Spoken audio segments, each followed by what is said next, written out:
নমস্কার বন্ধুরা, Pampa kitchen with village ফুডে সবাইকে অসংখ্য অসংখ্য স্বাগত জানাই। বন্ধুরা, আজ আমি আপনাদের মাত্র 2 চামচ তেল দিয়ে তৈরি দারুণ মজার একটি স্ন্যাক্স রেসিপি শেয়ার করব।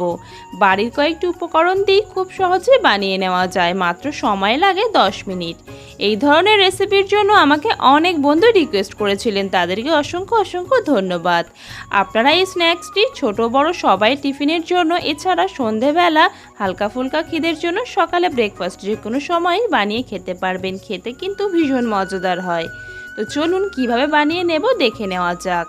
প্রথমে একটি বড় মিক্সিং বোলে নিয়ে নেব 1 বাটি পরিমাণ আটা। তারপর দিয়ে দেব পরিমাণ মতন লবণ বা স্বাদ অনুযায়ী লবণ। ভালো করে একবার মিশিয়ে নেব। তারপর এর মধ্যে আমি অ্যাড করে দেব সাধারণ তাপমাত্রায় থাকা একটি মাত্র ডিম। 1 বাটি আটার জন্য একটি ডিমই যথেষ্ট। তারপর এর মধ্যে অ্যাড করে দেব 1 টেবিল চামচের মতন চিনি। এতে এই স্ন্যাক্সটার টেস্টটা অনেকটাই ব্যালেন্স হবে। আর যারা চিনি খেতে পছন্দ করেন না, চাইলে স্কিপও করতে পারেন। তারপরে আমি ডিমটাকে প্রথমে একবার গুলিয়ে নিলাম। তারপর যে বাটিতে আটা নিয়েছিলাম ওই বাটিরই 1 বাটি পরিমাণ জল নেব আর অল্প অল্প করে মিশিয়ে নেব। অল্প অল্প করে জল দিয়ে যদি এই আটার গোলাটা তৈরি করা হয় তাহলে কিন্তু কোনো রকম গুটলি ভাব বা ডলা ভাব থাকে না। খুব সুন্দরভাবে কিন্তু মসৃণ একটা ব্যাটার তৈরি করে নেওয়া যায়। 1 বাটি জল দিয়ে ভালো করে মিশ্রণ তৈরি করে নেওয়ার পর আরও দিয়ে দিলাম 1/2 বাটি পরিমাণ জল। 1 বাটি পরিমাণ আটার জন্য 1.5 বাটি পরিমাণ জল আমাদের এখানে লাগবে। আবারও সব কিছু ভালো করে মিশিয়ে নেব। আর বন্ধুরা, যদি আমার রেসিপি আপনাদের ভালো লেগে থাকে অনেক অনেক শেয়ার করবেন আর চ্যানেলটিকে সাবস্ক্রাইব করে রাখবেন আর একটি লাইক দিয়ে দেওয়ার অনুরোধ রইল।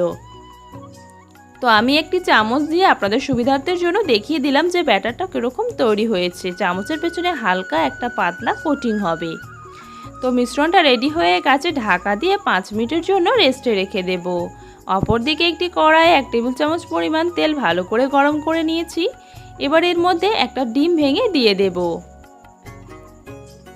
আর ডিমটা দিয়ে দেওয়ার পর আমি এই ডিমটাকে হালকা করে ভেজে নেব। মানে ঠিক যেভাবে আমরা ডিমের ভুজিয়া তৈরি করি সেইভাবেই ডিমটাকে ভেজে নিতে হবে। ডিমের ভুজিয়াটা তৈরি হয়ে গেছে, নামিয়ে নিয়ে রেখে দেব। আবারও কড়াইয়ের মধ্যে নিয়ে নেব 1 টেবিল চামচ পরিমাণ তেল। তেলটা গরম হয়ে গেলে দিয়ে দেব 1 টেবিল চামচ পরিমাণ রসুন কুচি। একটা মিডিয়াম সাইজের পেঁয়াজকে আমি লম্বা লম্বা করে কেটে নিয়েছিলাম, সেটা দিয়ে দিলাম। আর 2টো কাঁচা লঙ্কা কুচি দিয়ে দেওয়ার পর সব কিছু হালকা করে একটু ভেজে নেব। হালকা যখন লালচে রং চলে আসবে সেই মুহূর্তে এর মধ্যে অ্যাড করে দেব অর্ধেকটা ক্যাপসিকাম কুচি আর দিয়ে দেব একটা মিডিয়াম সাইজের টমেটো কুচি। হালকা করে শ্যালো ফ্রাই করে নেব এই সবজিগুলি দিয়ে দেওয়ার পর। আর সমস্ত সবজিগুলিকে ছোট ছোট করে কেটে নেবেন। তারপর এখানে দিয়ে দিচ্ছি সবজির পরিমাণ অনুযায়ী লবণ, 1 চিমটের মতন হলুদের গুঁড়ো আর একেবারে সামান্য লঙ্কার গুঁড়ো। সব কিছু দিয়ে দেওয়ার পর ভালো করে মিশিয়ে নেব।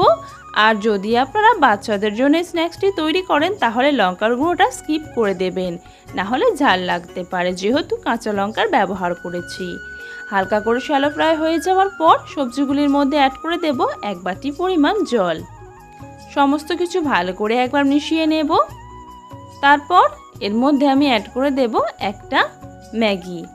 তো 1 প্যাকেট ম্যাগি দিয়ে কিন্তু অনেকগুলি স্ন্যাক্স তৈরি হয়ে যাবে। 1 প্যাকেট সমস্ত ম্যাগিটা দিয়ে দেওয়ার পর ভালো করে মিশিয়ে নিয়েছি। এবারে ফুটে আসা পর্যন্ত অপেক্ষা করব। ফুটে গেলে ম্যাগিটা ভালো করে এই সবজির সঙ্গে মিশিয়ে নেব। তারপর এর মধ্যে দিয়ে দেব যে ম্যাগির মশলাটা ছিল সেটা অ্যাড করে দেব। ম্যাগি মশলা দিয়ে দেওয়ার পর আবারও সব কিছু ভালো করে মিশিয়ে নেব। আর বেশ জলটা শুকনো হয়ে মাখো মাখো হয়ে আসা পর্যন্ত অপেক্ষা করব। হালকা হালকা যখন জল থাকবে সেই পর্যায়ে এর মধ্যে দিয়ে দেব আগে থেকে ভেজে রাখা ডিমের ভুজিয়া। ডিমের ভুজিয়া দিয়ে দিয়েছি। এবারে আবারও সব কিছু ভালো করে মিশিয়ে নেব। আর যখন একটু মাখো মাখো হয়ে যাবে আমাদের ম্যাগি রেডি হয়ে গেছে। এবারে এটা ঠান্ডা করতে দেওয়ার জন্য রেখে দেব। আর অপর সাইডে আমার যে আটার মিশ্রণটা ছিল সেটা কিন্তু ভালোভাবে রেস্ট করা হয়ে গিয়েছে। ভালো করে একবার মিশিয়ে নেব। যেহেতু আটার মিশ্রণ, আটাটা কিন্তু তলায় বসে যেতে পারে, তাই ভালো করে একবার মিশিয়ে নেওয়ার পরেই সাথে সাথেই নাস্তাটি বানাতে চলে যাব। তো একটি গরম তাওয়ার মধ্যে পর্যাপ্ত পরিমাণ ব্যাটার আমি দিয়ে দিলাম। একটা বড় সাইজের রুটির আকারে ব্যাটারটাকে ছড়িয়ে দেব।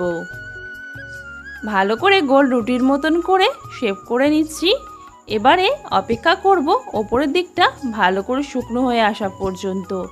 যখন ওপরের দিকটা ভালো করে শুকনো হয়ে আসবে তখন রুটিটাকে একবার উল্টে দেব। একবার উল্টিয়ে পাল্টিয়ে যখন দেখবেন এরকম ফুলতে শুরু করবে সেই পর্যায়ে আরও একবার উল্টে দেব। দুই পাশটা ভালো করে সেঁকে নিতে হবে। তো আমি এখানে খুব সুন্দর যাতে একটা কালার আসে তার জন্য হালকা করে একটু তেল ব্রাশ করে নিলাম। চাইলে আপনারা এই রুটির ওপর হালকা করে তেল ব্রাশ করেও নিতে পারেন। আর যারা একদমই তেল দিতে চান না তারা তেল ছাড়াও কিন্তু এই রুটিটা তৈরি করে নিতে পারবেন।